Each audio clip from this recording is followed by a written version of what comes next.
नमस्कार दोस्तों, मैं Sanjeev Maurya Gyandayini educational trust YouTube channel पर आपका स्वागत करता हूं। आज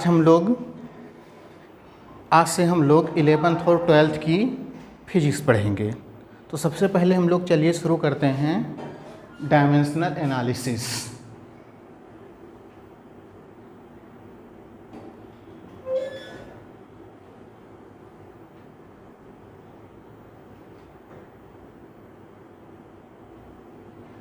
डायमेंशनल एनालिसिस तो इसमें हम लोगों को ये देखना है कि सबसे पहली बात कि फिज़िकल क्वांटिटीज़ क्या होती हैं।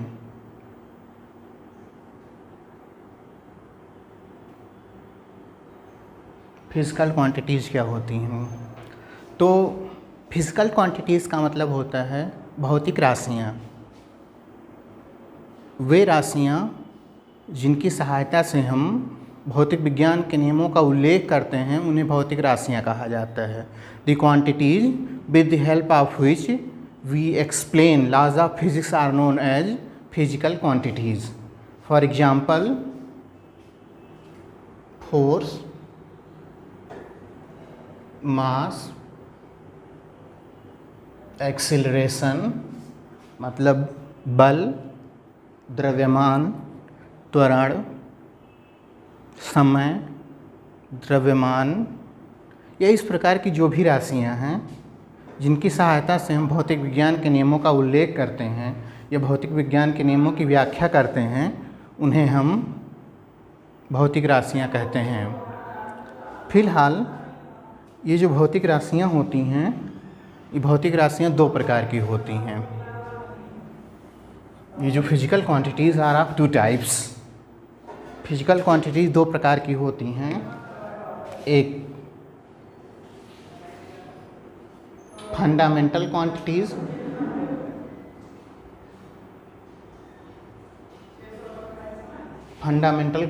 और दूसरी डिराइव्ड क्वांटिटीज़।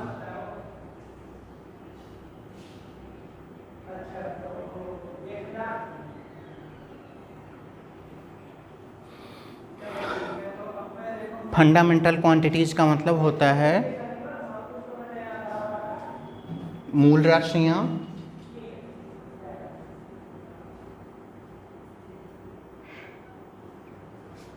इन्हें हम लोग इंग्लिश में और बेस क्वांटिटीज भी कहते हैं। इन्हें हम लोग बेस क्वांटिटीज भी कहते हैं। डिराइव्ड क्वांटिटीज, डिराइव्ड क्वांटिटीज का मतलब होता है व्युत्पन्न राशियाँ।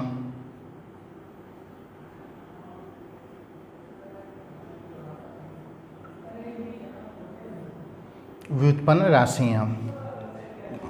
तो सबसे पहले आइए हम लोग समझते हैं कि ये फंडामेंटल क्वांटिटीज़ क्या होती हैं, मतलब कि हमारी मूल राशियाँ क्या होती हैं। तो इसको अगर हम लोग एक एग्जाम्पल से समझते हैं तो एग्जाम्पल से समझने में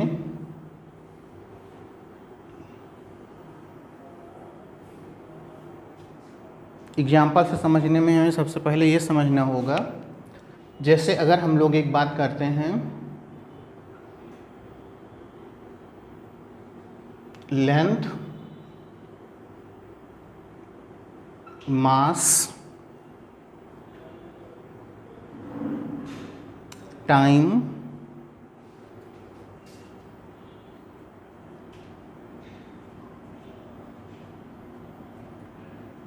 टेम्परेचर,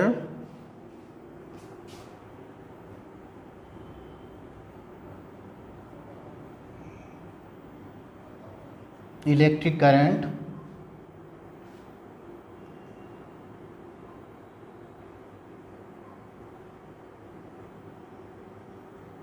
ल्यूमिनस इंटेंसिटी और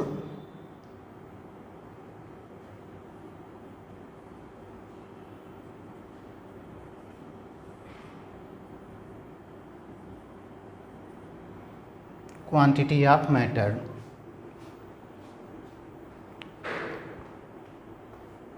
These 7 quantities are fundamental quantities.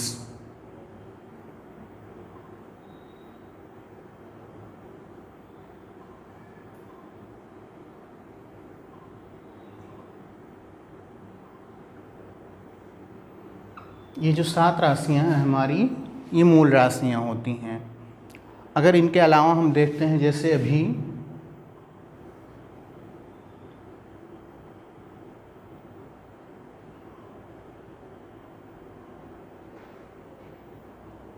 Derived quantities में, ठीक, अगर हम लोग देखते हैं डिराइव्ड क्वांटिटीज़ में, तो जैसे कंसीडर करते हैं speed. Speed is equal to होता है distance upon time.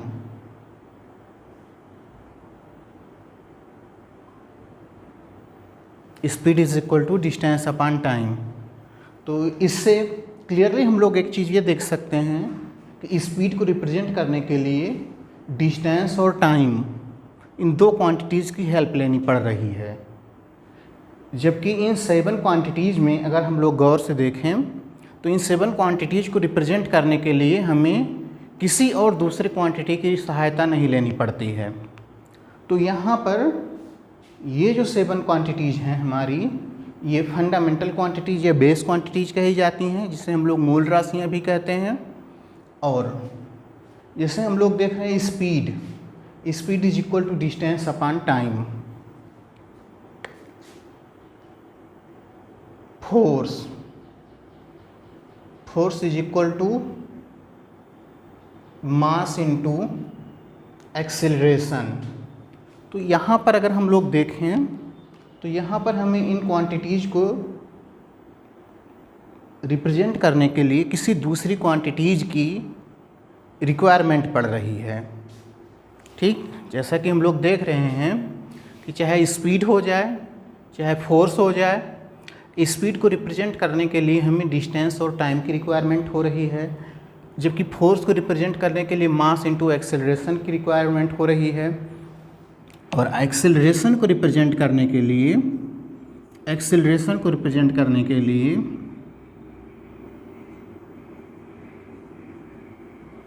Distance upon time square. Actually होता क्या है कि एक्सेलरेशन इज इक्वल टू होता है चेंज इन वेलोसिटी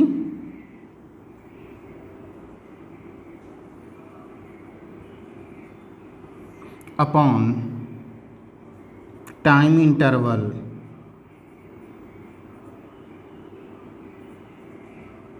और चेंज इन वेलोसिटी होता है डिस्प्लेसमेंट अपॉन टाइम और टाइम इंटरवल।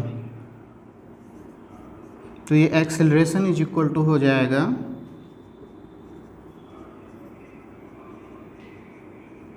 डिस्प्लेसमेंट अपॉन 2 बार टाइम, जो कि हम लोग यहाँ पर इनिशियली लिखे हुए हैं।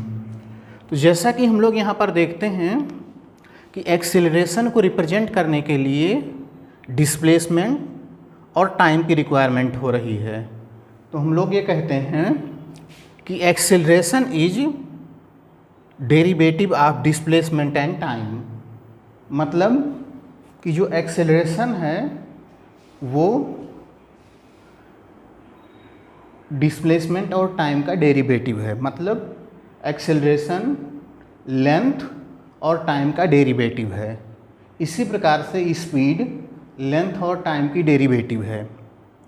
अब जैसा कि अगर इन दोनों में हम लोग कंपेयर करते हैं, तो अगर हम इन 7 क्वांटिटीज़ की बात करें, mass, time, temperature, electric current, luminous intensity, quantity of matter, इन 7 क्वांटिटीज़ को रिप्रेजेंट करने के लिए हमें किसी दूसरी क्वांटिटी की रिक्वायरमेंट नहीं होती है, ठीक। इन 7 क्वांटिटीज़ को रिप्रेजेंट करने के लिए हमें किसी दूसरी क्वांटिटी की रिक्वायरमेंट नहीं होती है।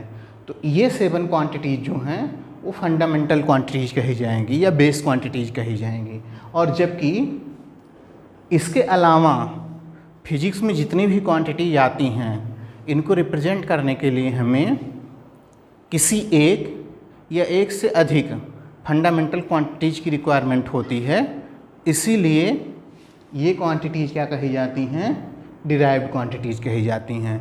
अब जैसे speed is derivative of distance and time, acceleration is derivative of displacement and time, in the same manner बाकी सभी क्वांटिटीज़ को हम लोग डिफाइन कर सकते हैं।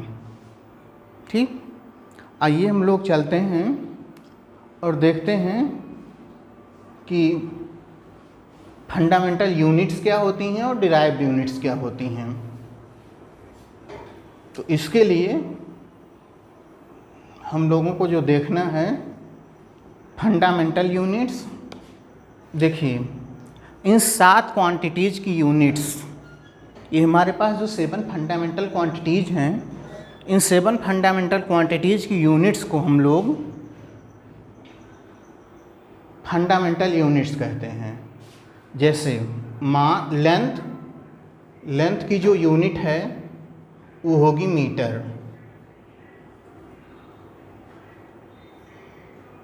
और इसका जो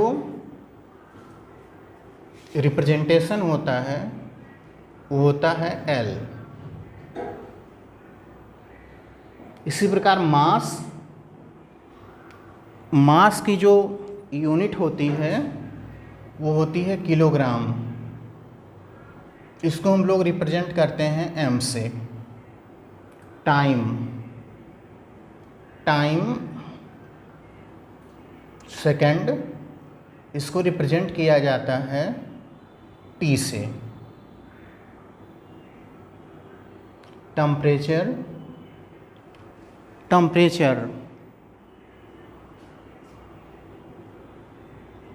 इसकी यूनिट होती है केल्विन, इसको रिप्रेजेंट किया जाता है K या थीटा से रिप्रेजेंट किया जाता है। कुछ बुक्स में K होता है, कुछ में थीटा होता है। तो हम लोग यहाँ पर इलेक्ट्रिक करंट, इसकी यूनिट होती है एम्पियर, इसको हम लोग रिप्रेजेंट करते हैं A से।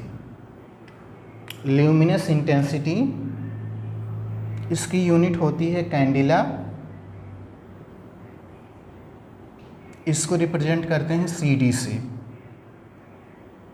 और क्वांटिटी ऑफ मैटर, पदार्थ की मात्रा, इसकी जो यूनिट होती है वो होती है मोल,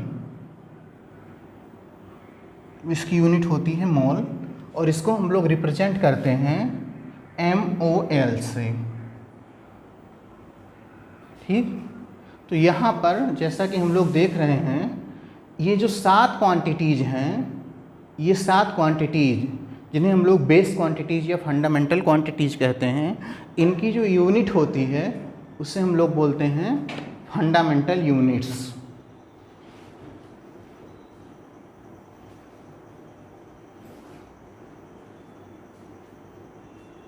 इसकी जो यूनिट होती है इसे हम लोग बोलते हैं फंडामेंटल यूनिट्स।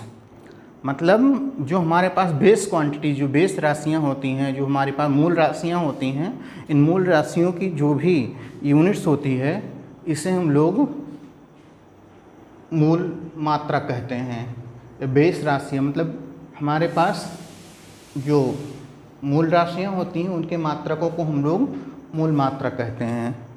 इसके अलावा देखिए, मूल मात्रकों के अलावा हमारे पास फिजिक्स में जितने भी मात्रक होते हैं, मूल मात्रकों के अलावा जितने भी मात्रक होते हैं, ये सभी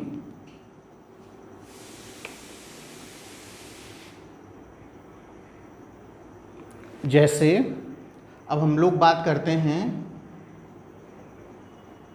यूनिट ऑफ स्पीड। अगर हम लोग स्पीड की मात्रा की बात करें तो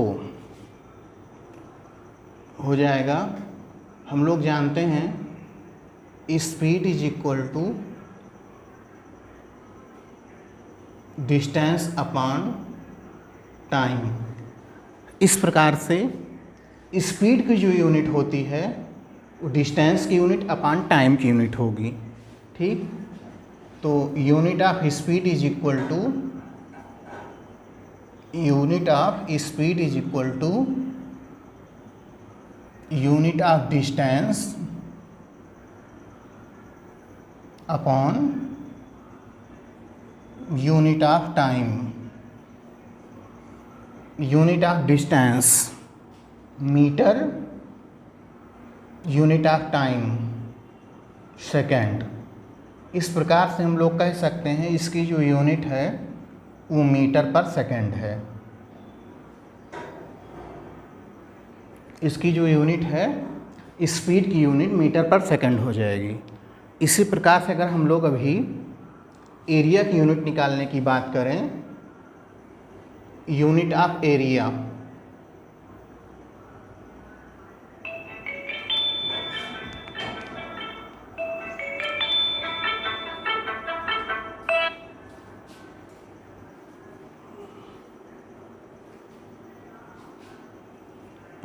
बतिया लो unit of area, unit of area, area की जो यूनिट होती है, एरिया इज इक्वल टू होता है लेंथ इनटू विड्थ। अब इस प्रकार से एरिया की जो यूनिट हो जाएगी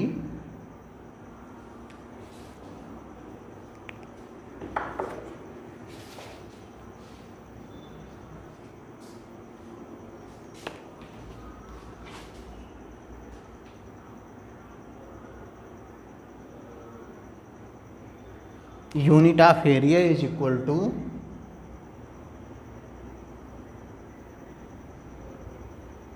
unit of length into unit of length.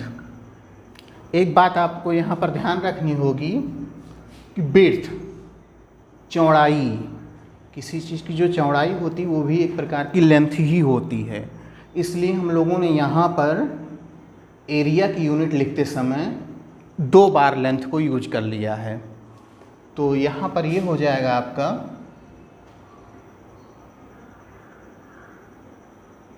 Metre into metre. इसका मतलब हुआ मीटर स्क्वायर। इसी प्रकार से अगर हम लोग अभी बात करते हैं यूनिट ऑफ वॉल्यूम, आयतन का मात्रक निकालने के लिए, तो जो आयतन का मात्रक होता है वो होता है, अगर हम भी बात कर रहे हैं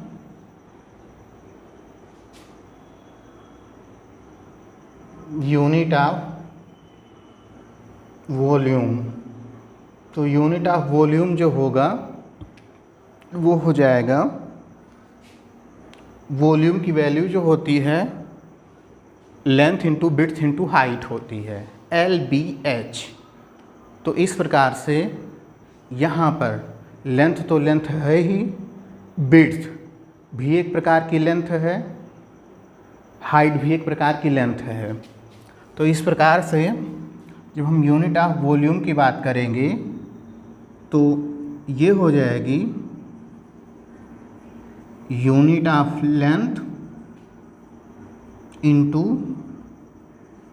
unit of length into unit of length. देखिए यहाँ पर LBH लंबाई, ये तो लंबाई है ही, चौड़ाई ये भी एक प्रकार की लेंथ है, ऊंचाई ये भी एक प्रकार की लेंथ है। तो इस प्रकार से हम लोग बात कर रहे हैं LBH, लंबाई गुणे चौड़ाई गुणे ऊंचाई। तो यहाँ पर इसके लिए हो जाएगा मीटर क्यूब, इसके लिए हो जाएगा मीटर क्यूब। अब अगर हम यहाँ पर गौर करते हैं तो जैसा कि हम देख पा रहे हैं हमारे पास ये जो बेस क्वांटिटीज़ होती हैं, जो हमारे पास फंडामेंटल क्वांटिटीज़ हैं, इन फंडामेंटल क्वांटिटीज़ की यूनिट को लिखते समय हमें किसी और यूनिट को लिखने की ज़रूरत नहीं पड़ी है। जैसा कि आप लोग देख सकते हैं, लेंथ की यूनिट है मीटर, मास की यूनिट है किलोग्राम, टाइम की यूनिट है सेकंड, टेम्परेचर की यूनिट है केल्विन, इलेक्ट्रिक करंट की यूनिट है एम्पियर, ल्यूमिनस इंटेंसिटी की यूनिट है कैंडिला, क्वांटिटी ऑफ मैटर मतलब पदार्थ की मात्रा की यूनिट है मोल। तो जैसा कि इसमें हम लोग देख सकते हैं कि हमें इन क्वांटिटीज़ की यूनिट को लिखते समय किसी और यूनिट को लेने की ज़रूरत नहीं पड़ती है। इसलिए यहाँ पर ये जो क्वांटिटीज़ कही जाती हैं, ये जो क्वांटिटीज़ होती हैं, इनकी जो यूनिट्स होती हैं, इनकी यूनिट्स फंडामेंटल यूनिट्स कही जाती हैं। ठीक, उसके बाद जो हम बात करते हैं अभी, अगर हम फंडामेंटल क्वांटिटीज़ से बाहर हट करके किसी और क्वांटिटी की बात करते हैं तो स्पीड की यूनिट में हमें मीटर और सेकेंड मतलब यूनिट ऑफ लेंथ और यूनिट ऑफ सेकेंड मतलब मीटर की यूनिट और टाइम की यूनिट लेनी पड़ी है। ठीक, इसी प्रकार से अगर हम बात करें एरिया की यूनिट लिखने के लिए तो हमें लेंथ की यूनिट की 2 बार लेने पड़ा है। इसी प्रकार अगर हम बात करें वॉल्यूम की यूनिट लेने के लिए तो वॉल्यूम की यूनिट लेने के लिए हमें लेंथ को 3 बार कंसीडर करने की ज़रूरत हुई है। तो इस प्रकार इसकी यूनिट हो जाएगी मीटर क्यूब। इस प्रकार हम देखते हैं कि जो हमारे पास फंडामेंटल क्वांटिटीज़ होती हैं, फंडामेंटल क्वांटिटीज़ की यूनिट लिखते समय हमें किसी दूसरी यूनिट की रिक्वायरमेंट नहीं होती है। जबकि उसके बाद हमारे पास जो डिराइव्ड क्वांटिटीज़ होती हैं, इन डिराइव्ड क्वांटिटीज़ को लिखते समय हमें किसी दूसरे क्वांटिटी की रिक्वायरमेंट होती है। इस प्रकार ये जो क्वांटिटीज़ होती हैं इन्हें हम लोग कहते हैं, इस प्रकार ये जो यूनिट्स होती हैं इन्हें हम लोग डिराइव्ड यूनिट कहते हैं। डिराइव्ड क्यों? क्योंकि ये एक या अधिक फंडामेंटल क्वांटिटीज़ की यूनिट्स या एक या अधिक फंडामेंटल यूनिट्स की रिक्वायरमेंट इनके लिए हो रही है, इसीलिए हम इसे क्या कहते हैं, फंडामेंटल, इसीलिए हम इसे बोलते हैं डिराइव्ड यूनिट्स। अब इसके बाद हमारा आता है, अगर हम बात करें तो फिर हमारी बात आती है कि इनमें इसका एसआई रिप्रेजेंटेशन कैसे होता है। तो जैसा कि हम लोग देख रहे हैं कि हमारा एसआई रिप्रेजेंटेशन, तो इसमें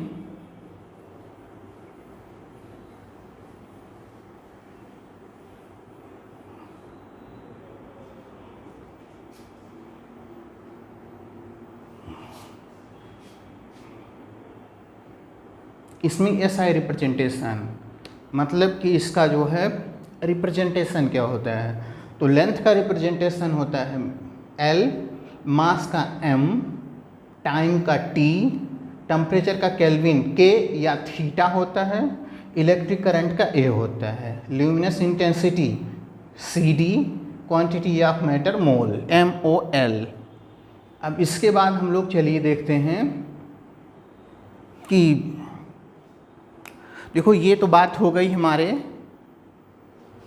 बेस क्वांटिटीज, बेस यूनिट्स मतलब हमारी fundamental quantities, fundamental units, derived quantities और डिराइव्ड यूनिट की बात हो गई। इसके बाद हमारा आता है कि इन क्वांटिटीज का